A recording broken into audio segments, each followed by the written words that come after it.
Bom, gente, esse é um vídeo que eu vou fazer ele de uma maneira a ser uma série de vídeos e é um assunto que é tratado de maneira diferente para pessoas diferentes. Então, eu sou o Raul, sejam muito bem-vindos ao Raul ao Máximo e acompanhem esse vídeo, talvez essa série. Eu preciso do engajamento de vocês, saber se vocês gostaram ou não. Há um tempo atrás eu estava ouvindo podcasts, inclusive o podcast que eu ouvi foi o Fora do Meio. E ele é um podcast muito interessante que eu comecei a ouvir de uma hora para outra, há pouco tempo, e acabei gostando da pauta e a forma como que ele é trabalhado. E aí um dos episódios que ele fez era a questão do armário. Mas é sempre comum a gente ver gays associados ao armário. Mas a primeira pergunta que me ocorre na cabeça, quando foi que eu entrei no armário?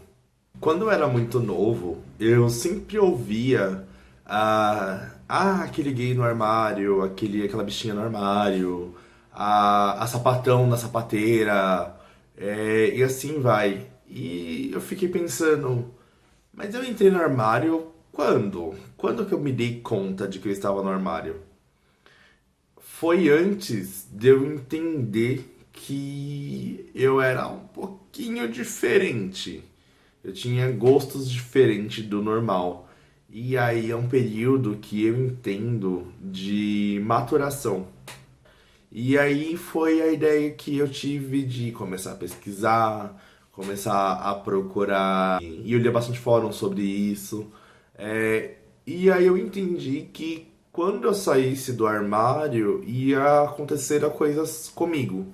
E a gente sempre passa por aquela fase onde sair do armário é uma fase traumática. Quando você passa da primeira pergunta, você percebe que tem mais perguntas sobre. E a segunda pergunta que eu me fiz nesse processo de saída do armário, vamos dizer assim, era: o armário é algo inerente ao gay?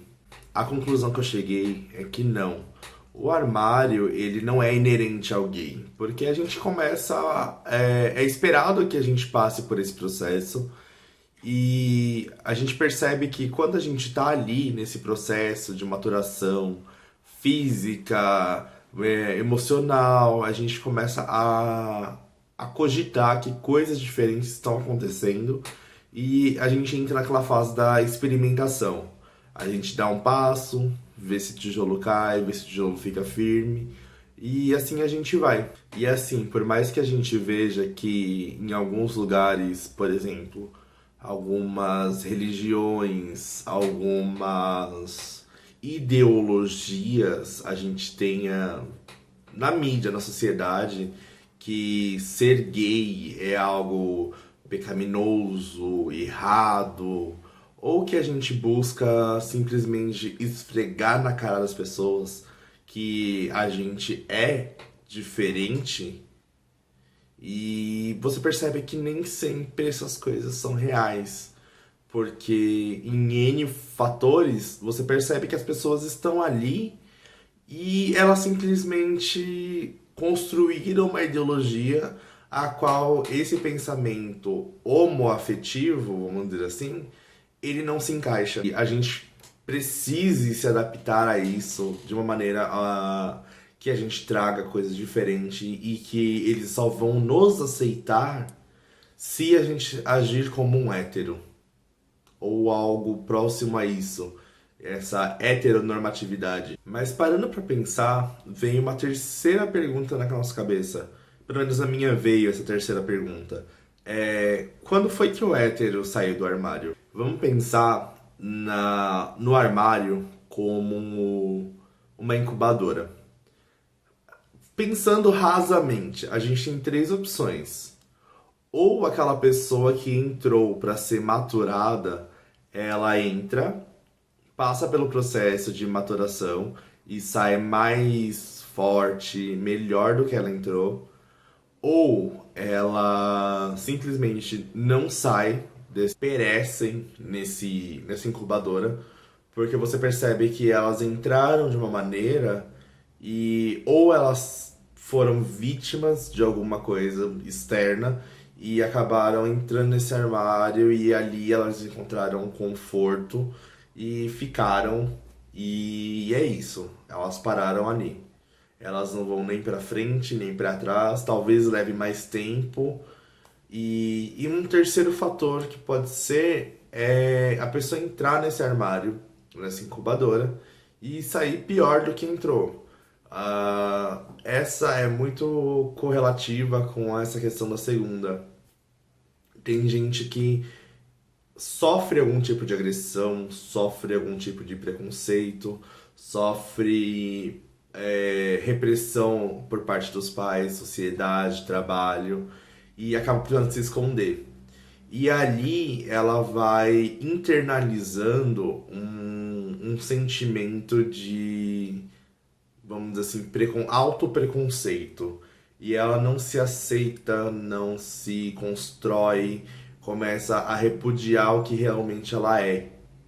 Vamos dizer que o armário para um hétero é a questão dele, aquela questão do patinho feio da adolescência. Que entram as comparações, que entram a forma com que ele se vê, que ele tem que se espelhar, entra a questão de ter que fazer alguma coisa porque os amigos dele estão fazendo. E você percebe que isso vai gerando sequelas, vamos dizer assim, que muita gente não supera essa fase e continua levando esse tipo de comportamento até os dias adultos. Aí você pensa, tô livre. É agora que chega a quarta pergunta. Eu realmente tô livre? Acabou essa fase? Infelizmente não, porque agora que você saiu do armário, se aceitou, passou por todo aquele processo de maturação, que você construiu toda aquela identidade onde você se sente seguro e bem, a sua família vai ter que sair desse armário junto com você. Nessa questão da sua família sair do armário junto com você, pode ser que aconteçam duas coisas.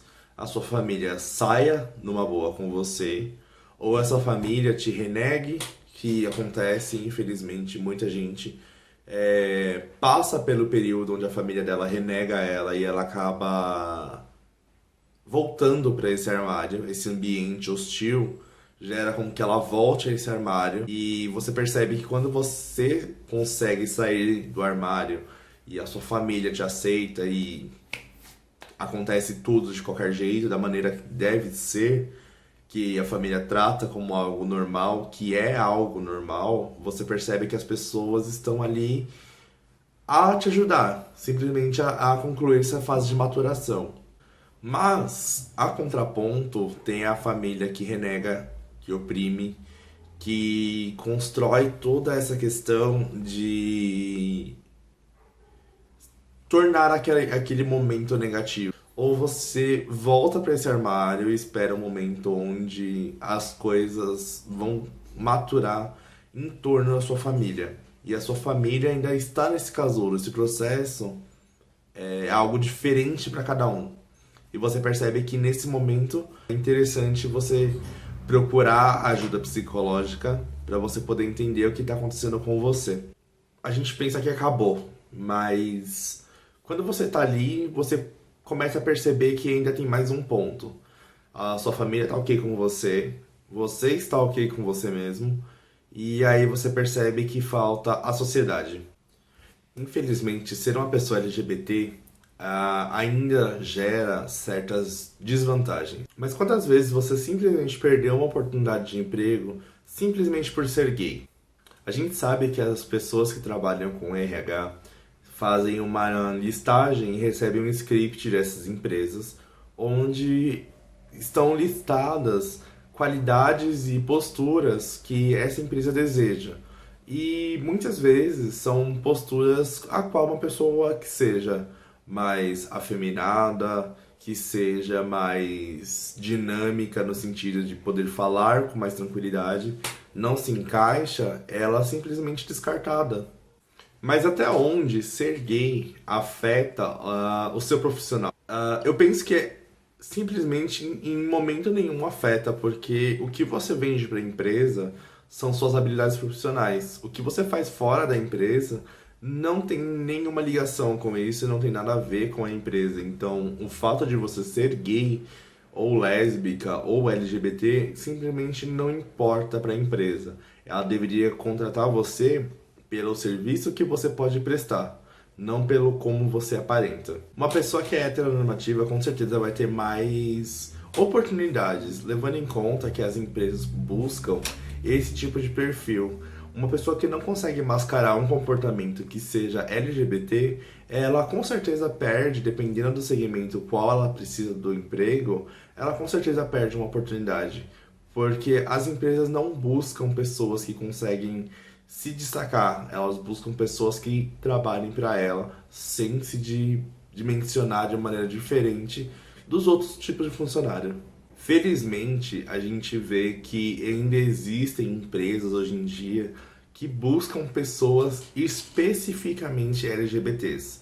A gente tem uma lista de empresas que realmente são engajadas, não aquelas empresas de fachada que só aparecem no mês do orgulho, fazem o marketing delas e simplesmente cagam pra gente o ano inteiro.